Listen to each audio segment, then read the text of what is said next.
আজকে শপিং মলে চলে আসলো আমার মেয়ে এবং ওর বাবা। তারা শপিং করবে, তার বাবা তার মেয়ের জন্য শপিং করবে। আসতে না আসতে জুসের বাহানা, জুস কিনে দিল। তার বাবা শোরুম ঘুরতেছে, দেখতেছে মেয়ের জন্য এক্সক্লুসিভ কী কেনা যায়। সে তার মেয়ের ব্যাপারে খুবই সিনসিয়ার। তার মেয়েকে এমন কিছু সে পড়াতে চায় যেটা পড়লে তার মেয়ে একদম প্রিন্সেস দেখা যাবে।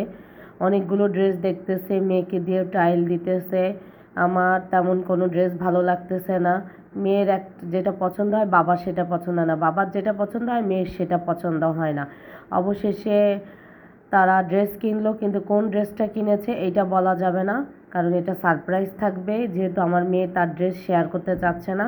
এখন তারা জুতার দোকানে চলে গেল, সেখানে তারা জুতা কিনবে। জুতাও টাইল দিতেছে ড্রেসের সাথে ম্যাচিং করে। তার বাবা তার বললাম না মেয়ের ব্যাপারে খুবই সিনসিয়ার, তার শপিংয়ের ব্যাপারে সব কিছুতেই। আল্লাহ হাফেজ।